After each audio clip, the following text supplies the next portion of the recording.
Bonjour à tous, comme promis, je vous parle d'autre chose, de tomates et de froid, parce que j'en ai marre de vous parler de tout ça. Je vous en reparle dans, 15 jours. En attendant, on va parler de palmiers. Pourquoi Parce qu'en fait, vous êtes très nombreux à me demander des infos sur les palmiers, et il y a beaucoup de choses qui sont pas sues, ou qui sont pas assez sues, ou je sais pas quoi. Bref, on va faire un petit tour d'horizon hyper rapide. Enfin, hyper rapide. Je vais essayer de synthétiser. Bien. Des variétés de palmiers, il y en a des centaines, voire des milliers. J'ai trouvé un nouveau fournisseur là il y a quelques jours pour faire plein d'autres variétés. Donc déjà en préambule, si vous cherchez des variétés un peu à la con, n'hésitez pas. J'ai besoin de faire des groupages chez ce producteur pour le faire revenir. J'avais pas du tout prévu de faire d'autres arrivages, mais là, des fois l'occasion fait le larron. Premier élément. Allez, je viens dans des choses plus basiques. Ce qu'on demande à un palmier dans la région, c'est de pas craindre le froid, même si les hivers, blablabla, on considère qu'on est dans une région où des pointes de froid, -8, -12, peuvent être relativement régulières, même si c'est plus le cas, et qu'on peut toucher du -15. Pareil, ça s'est parlé depuis 15 ans, mais néanmoins, on reste quand même sur cette probabilité-là. Donc, dans l'assortiment sur les palmiers, on essaye de respecter ce premier point. Le deuxième point étant la résistance au sec, mais ça, c'est un point commun à tous les palmiers, donc globalement, on n'en parle pas. Le palmier le plus vendu dans l'histoire de la région Rhône-Alpes, disons, ou en tout cas de la région caladoise, c'est le Trachycarpus. C'est celui-là, là, celui que vous voyez avec le triple tronc et le quintuple tronc. Là, ça, c'est les plus gros modèles que j'ai, mais je commence sur des petites tailles à 35-40 euros. Donc, ils montent en tronc, enfin en stipe, comme on dit, et c'est en fait les branches et feuilles de l'année d'avant qui tendent à s'affaisser et à être coupées, ou alors on les laisse sécher, mais bon, esthétiquement, c'est mieux de les couper, et c'est ça qui forme le tronc.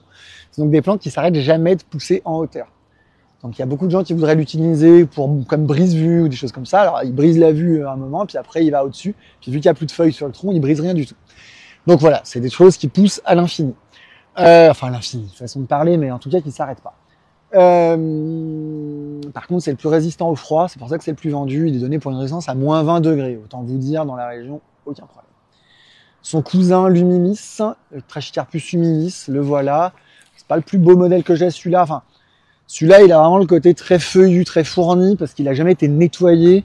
Il a plein de départs de branches. En fait, il fonctionne exactement de la même manière que le Trachycarpus fortunei, le Camerops, mais il va faire plein de rejets. Et on les voit, là, ils sont en train d'arriver. Alors nous, on se contente de les nettoyer comme ça, mais le choix que vous pouvez faire, c'est de supprimer certains troncs pour en favoriser ou le laisser partir. Donc là, je vous les montre en gros, mais pareil, en magasin, je les ai en petite taille, puis je vous montrerai des tailles un peu plus abordables, disons. Mais vous voyez, celui-ci, donc c'est le même que celui-là. Et pourtant, ils se ressemblent pas vraiment. Mais c'est parce qu'il y a eu un nettoyage, on a favorisé ce tronc. C'est une pousse beaucoup plus lente, une résistance au froid un petit peu inférieure. Il est donné pour -12, -14. Globalement, on est relativement tranquille. Donc ces deux-là, c'est à peu près les deux plus vendus. Un plus pour la hauteur, l'autre plus pour la forme boule, ou en tout cas le format réduit.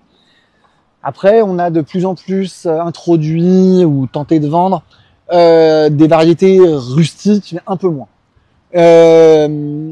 Moi, celui que j'aime le mieux, c'est le Bussia. Bussia capitata. C'est un palmier à feuilles pennées. Donc, vous voyez, il n'a pas du tout le même feuillage que les autres. C'est une feuille très longue.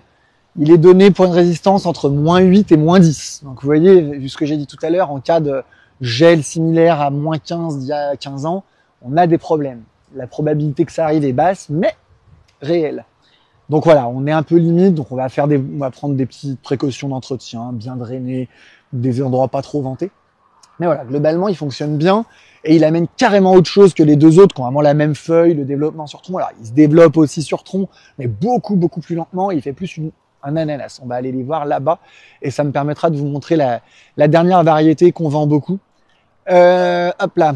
Ouais, voilà. On voit bien sur celui-ci, j'ai ce modèle-là. Voilà, le Bussia, c'est ça. Donc, la feuille est très, très longue. Le tronc fait plus ananas, moins le côté très, très fin. Voilà. Et vous voyez, ça c'est l'humilis en taille déjà un peu plus petite. On voit bien ce côté boule et ce côté pas trop. Voilà. Le dernier, alors c'est pas le dernier parce que j'ai aussi du Jubéa et ça parlera aux plus experts en palmier. Il y a une variété à feuilles pennées qui ressemble beaucoup au Bussia qui s'appelle le Jubéa. Il m'en reste un. Mais alors c'est très très cher, c'est des pousses très lentes et c'est très dur à trouver. Ceci dit, j'ai peut-être un petit filon un peu moins cher justement. C'est ce que je disais en intro.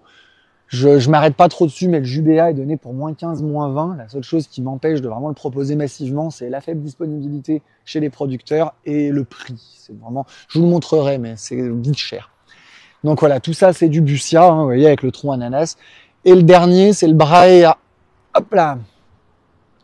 Pour le coup, le Braea, il fait aussi très fortement l'ananas comme ça. De la très grande palme. Alors, je sais pas si ça se verra à l'écran, mais la palme est un peu bleutée. Ouais, c'est pas hyper flagrant parce que c'est pas les nouvelles pousses. Les nouvelles pousses sont beaucoup plus bleues. Le Braea, il est donné pour une résistance pareille, moins 8, moins 11, moins 12. J'ai jamais eu de problème ces 10 dernières années dessus. Un petit peu plus sensible, par contre, on amène vraiment des couleurs, des choses comme ça. C'est un palmier qui reste, enfin, pour parler prix, parce que j'aime bien en parler, le côté Camerops, tout ça, c'est quand même plus éco. Le Bussia, un peu plus cher. Le Braea, encore un peu plus cher. Le Bussia que je vous ai montré tout à l'heure, on était dans les 299 €. La même taille en Camerops, on est plutôt en humilis, on est avec 90, 110. Et en Camerops classique, on est dans les, ouais, pas une centaine d'euros. Voilà. Et en Braea, on est dans les 590. On va rentrer un peu dans le truc, comme ça on va aller chercher le Jubéa, le dernier qui me reste. Hop là. Vous voyez, en Braea, ça vaut 590 € quoi. Voilà. Là, on voit bien le côté bleuté, par contre, sur ceux-là. Enfin, je trouve qu'on le voit mieux. Je sais pas si en caméra ça le fera. Donc voilà. Ouais, non, on va passer par là-bas parce qu'ici, on va se faire mal avec la caméra. Je vais quand même vous montrer le Jubéa pour les amateurs et puis pour les pas amateurs. Tiens, oui, j'ai aussi du Bussia en double tronc. Voilà. En fait, il y a vraiment beaucoup de formes, de tailles. C'est pour ça que quand on m'appelle pour me dire vous avez des palmiers, oui, à quel prix? Voilà. Entre 30 et le plus cher doit être à 6000, truc comme ça. Et là, on les voit bien en bleu, ceux-là aussi. Voilà. Là, c'est du 4 troncs. Et il est là. Ah, ça va que je m'en rappelle. Voilà, le Jubéa, c'est celui-là. Donc, vous voyez, pour vous donner un ordre d'idée, ça, c'est 350 €. À savoir en plus qu'il est même pas si cher que ça, parce que quand je l'ai rentré, il faisait la moitié de cette taille et qu'il valait déjà 350 €. Là, ça fait quoi, 3 ans que je l'ai celui-là. Ça fait 3 ans que je lui donne à boire, à manger, donc il a pris du volume. Puis je vais pas changer le prix alors qu'il faudrait. Mais bon, bref. Mais cette variété-là est vraiment hyper rustique. Et quand vous passez pour monter à Inter, pour venir au Cerf, et si vous allez à Inter, la ligne qui est là, donc à droite de la route, c'est tout du Bussia. C'est ma taille, on va dire, commerciale. C'est des petites tailles dans les 250-300 €. Alors je sais que ça reste un budget, mais c'est des formats par rapport au gros que j'ai montré à 1000-1500 € qui sont, on va dire, abordables. Voilà. Et puis après, j'ai encore plein d'humilis. Toutes les grosses tailles sont là, toutes les petites sont à l'intérieur. Je pourrais vous parler encore une bonne demi-heure hein, pour tout détailler. Je vais pas le faire, ça va être ennuyeux. Mais n'hésitez pas à poser des questions là-dessus. Certainement que semaine prochaine, je vous montrerai un peu tous les formats d'Olivier qu'il y a. On en a vendu pas mal, mais il reste quand même de quoi faire. Et puis voilà. Je vous souhaite une bonne journée.